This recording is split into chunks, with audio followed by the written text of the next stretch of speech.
So ಎಷ್ಟೋ ಜನಕ್ಕೆ importance ಕೊಡಬೇಕು ನಮ್ಮ ಹೊಟ್ಟೆಯ ಆರೋಗ್ಯದ ಬಗ್ಗೆ, ಅಂದರೆ ಗಟ್ ಹೆಲ್ತ್ ಅಂತ ಏನು ಕರಿತೀವಿ. ಸೊ ಅದ್ರ ಬಗ್ಗೆ ಕೂಡ ನಾವು ಇಂಪಾರ್ಟೆನ್ಸ್ ಕೊಟ್ಟು ತುಂಬ ಕಾಳಜಿಯಿಂದ ಅದನ್ನು ಕೇರ್ ಮಾಡಬೇಕು ಅನ್ನೋದೇ ಗೊತ್ತಿರಲ್ಲ. ಹೌದು. ಸೊ ಅದ್ರ ಬಗ್ಗೆ ಹೇಳುವಾಗಿದ್ರೆ ಯಾಕೆ ಅದಷ್ಟು ಇಂಪಾರ್ಟೆಂಟ್ ಜನಕ್ಕೆ ಜೊತೆಗೆ ಆರೋಗ್ಯಕ್ಕೆ?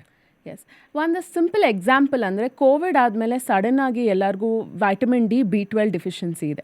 ಓಕೆ, ಅದು ಸಡನ್ನಾಗಿ ಯಾಕಪ್ಪ ಇಷ್ಟು ಜನಕ್ಕೆ ವೈಟಮಿನ್ ಡಿ ಡೆಫಿಷಿಯನ್ಸಿ ಬರ್ತಿದೆ ಅಂದರೆ ನಮ್ಮ ಹೊಟ್ಟೆಯಲ್ಲಿರೋ ಒಂದು ಮೈಕ್ರೋಬ್ಸ್, ಬ್ಯಾಕ್ಟೀರಿಯಾ ಅಂತ ಏನಂತೀವಿ, ಅದು ವೈಟಮಿನ್ ಡಿ B12 ಮಾಡೋ ಬ್ಯಾಕ್ಟೀರಿಯಾ ಎಲ್ಲ ಕೋವಿಡಿಂದ ಸತ್ತೋಗಿ ಅಥವಾ ಕಡಿಮೆ ಆಗೋಗಿದೆ.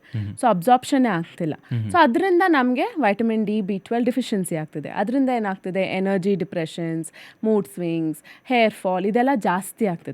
ಸೊ ಆವಾಗ ನಮ್ಗೆ ಏನು ಅರ್ಥ ಆಗುತ್ತೆ, ಫಸ್ಟ್ ಅದರ ಹೊಟ್ಟೆಯಲ್ಲಿರೋ ಬ್ಯಾಕ್ಟೀರಿಯಾ ಫಸ್ಟ್ ಸರಿ ಮಾಡ್ಕೊಬೇಕು. ಅದಿದ್ದರೆ ನಮ್ದು ಅಬ್ಸಾರ್ಪ್ಷನ್ ಇಲ್ಲ ಹಾರ್ಮೋನ್ಸ್, ನಮ್ಗೆ ಏನೇನು ಹಾರ್ಮೋನ್ಸ್, ಇವಾಗ ನಾವು ಖುಷಿ ಪಡಬೇಕು ಅಂದರೆ ನಮಗೆ ಖುಷಿ ಇದ್ರೂ ಹೋಗಿ ಊಟ ಮಾಡ್ತೀವಿ, ನಾವು ಬೇಸರ ಆದ್ರೂ ಹೋಗಿ ಊಟ ಮಾಡ್ತೀವಿ.